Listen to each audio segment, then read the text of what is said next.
Briga feia terminou com separação da produção. Participante perdeu o controle depois de ver aliada aos prantos e o barraco foi tão pesado que precisou de intervenção. Gente do céu, segura essa bomba, porque o que rolou na casa do BBB 26 nessa noite explodiu de um jeito que ninguém, absolutamente ninguém, estava esperando. E o pivô da confusão nem foi quem você está pensando. Não foi a Ana Paula, não foi briga de paredão, não foi jogo, foi algo muito mais visceral, muito mais real, e que mostrou que naquela reta final, com 10 pessoas espremidas dentro daquelas paredes, qualquer faísca vira incêndio. Tudo começou no começo da noite, depois do jantar. A casa estava naquele clima tenso que virou o padrão do modo turbo. Paredão formado, eliminação chegando, todo mundo com os nervos no limite. Jordana, que é a mais votada pela casa para o paredão, estava na área externa conversando com Chayane. As duas, que já tiveram suas brigas memoráveis nessa edição, tinham chegado numa espécie de trégua nas últimas semanas. Não eram melhores amigas, mas conviviam. E nessa conversa, Jordana começou a falar sobre Samira. Nada grave no começo. Disse que achava que Samira estava se escondendo demais no jogo, que ela era uma das poucas ali que nunca tinha se posicionado de verdade, que passava por baixo do radar enquanto todo mundo se queimava nos conflitos. Chayane concordou. Disse que Samira era simpática demais, agradável demais, e que naquele estágio do jogo, ser simpática demais era uma estratégia tão calculada quanto qualquer outra. Jordana foi além. Disse que Samira usava o carinho que as pessoas tinham por ela como escudo, que ela se aproximava de quem estava forte e se afastava de quem estava fraco, e que isso era o tipo de jogo mais covarde que existia. Disse que preferia 1000 vezes ser odiada por jogar de frente do que ser amada por jogar escondida. E aqui, gente, o detalhe que muda tudo. Samira ouviu. Samira estava voltando do banheiro e passou pela porta da área externa no exato momento em que Jordana soltou a frase sobre jogo covarde. Ela parou. Ficou parada na porta, ouvindo. E cada palavra entrou nela como uma facada. Porque Samira, que é uma pessoa genuinamente sensível, que leva tudo pro coração, que sente as coisas com uma intensidade que às vezes assusta até ela mesma, não estava preparada para ouvir aquilo. Não daquele jeito, não pelas costas, ela não se manifestou. Não entrou na conversa, não confrontou. Ela simplesmente virou, foi pro quarto, deitou na cama e começou a chorar. Chorar baixinho, com o rosto no travesseiro, tentando não fazer barulho, tentando sumir ali dentro daquele cobertor, como se pudesse desaparecer. Milena foi a primeira a perceber. Entrou no quarto para pegar uma blusa e viu Samira encolhida na cama, tremendo. Correu até ela, sentou do lado, perguntou o que tinha acontecido. Samira tentou falar entre os soluços, mas mal conseguia formar frases. Disse pedaços. Jordana, covarde, escondida, jogo. Milena foi montando o quebra-cabeça e quando entendeu o que tinha acontecido, a expressão dela endureceu. Milena chamou Marciele, que veio correndo. Gabriela apareceu logo depois. As três ficaram ali no quarto, em volta da Samira, tentando acalmar ela. Marciele fazia carinho no cabelo dela. Gabriela segurava a mão. Milena repetia que ela não era nada daquilo, que o jogo mexia com a cabeça das pessoas e que Jordana estava sob pressão do paredão, falando coisas que talvez não acreditasse de verdade. Mas Samira não parava de chorar. E o choro foi ficando mais forte, mais desesperado, mais difícil de conter. Ela disse que se sentia invisível ali dentro, que sentia que ninguém levava ela a sério, que era sempre a última a ser lembrada e a primeira a ser descartada.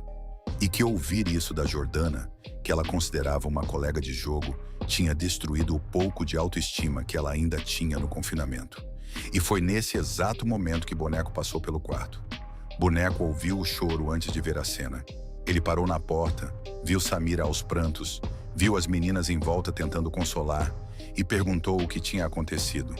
Milena contou. Contou tudo. Contou que Jordana e Chayane estavam na área externa, descascando a Samira pelas costas, chamando o jogo dela de covarde, dizendo que ela se escondia atrás da simpatia. E a cara do boneco mudou. Agora, quem acompanha o boneco nessa edição sabe que ele é um cara tranquilo. Ele sobreviveu a paredões suficientes para ter a pele mais grossa da casa. Ele já ouviu de tudo, já enfrentou de tudo, já passou por situações que teriam quebrado a maioria das pessoas.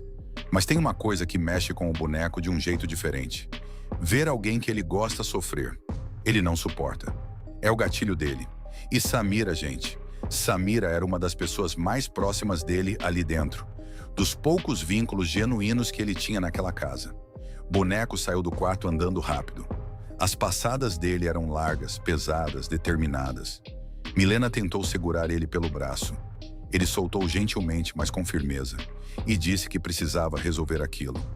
Milena olhou para Marciele com aquela cara de quem sabe que o estrago está prestes a acontecer.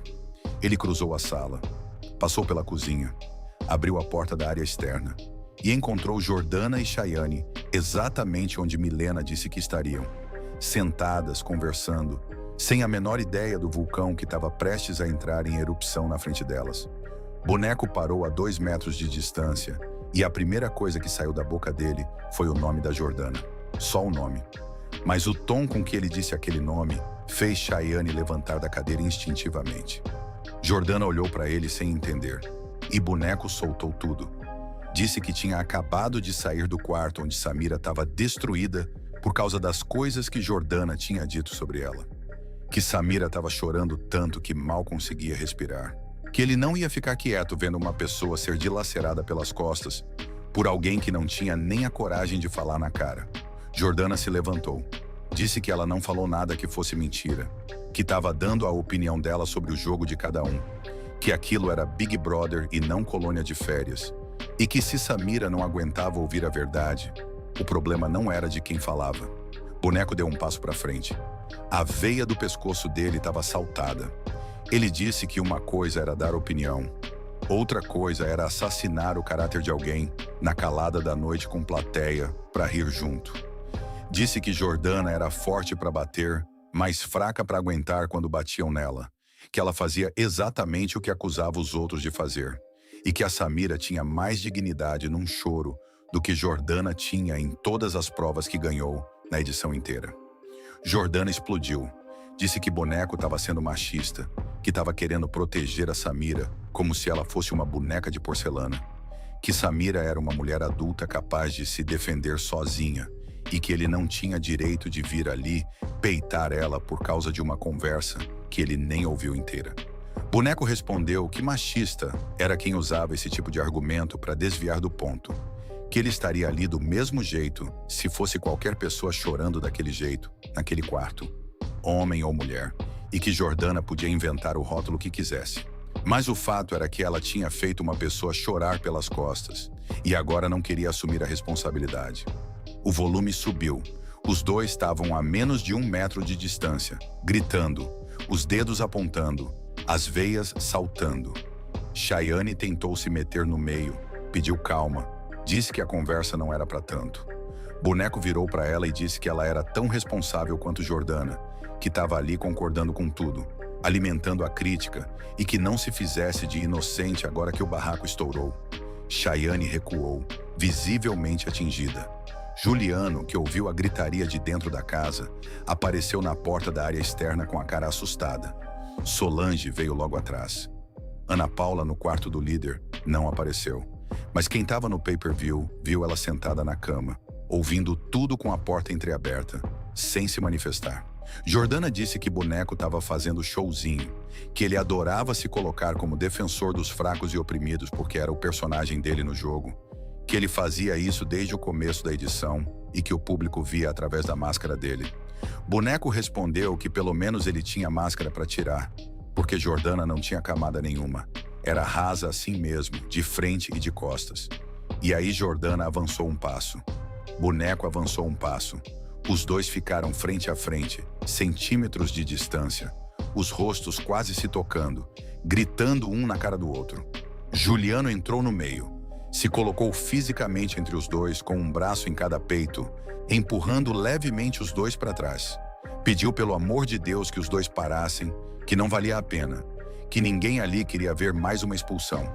A palavra expulsão pareceu acertar os dois como um balde de água fria. Boneco recuou um passo. Jordana recuou um passo. Mas os olhares continuaram travados, incendiários, carregados de tudo que ainda não tinha sido dito. Solange, com toda a sabedoria dos 69 anos dela, disse em voz alta que todos precisavam ir para cantos separados da casa. Agora, disse que ela já tinha visto 3 pessoas irem embora dali por perderem o controle e que ela não ia assistir uma 4ª vez. A voz do Big Boss confirmou, pedindo que Boneco e Jordana se separassem e fossem para ambientes diferentes da casa. Boneco virou as costas e entrou na casa sem olhar para trás. Foi direto para o quarto onde Samira ainda estava. Sentou do lado dela, que tinha ouvido a gritaria inteira de longe e estava chorando ainda mais. Ele colocou a mão no ombro dela e disse que ninguém ia falar dela daquele jeito enquanto ele estivesse ali dentro. Samira encostou a cabeça no ombro dele e ficou ali, em silêncio, os dois juntos no meio daquele caos.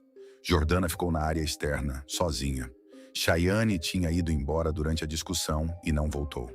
Jordana sentou na cadeira, olhou para o céu e ficou ali, respirando, tentando processar o que tinha acontecido, tentando entender como uma conversa sobre jogo tinha virado uma guerra, tentando aceitar que na reta final do BBB 26, com a eliminação de Terça batendo na porta, com a máquina do poder na mão, com tudo que ela conquistou naquela edição, ela ainda conseguia criar inimigos onde não precisava.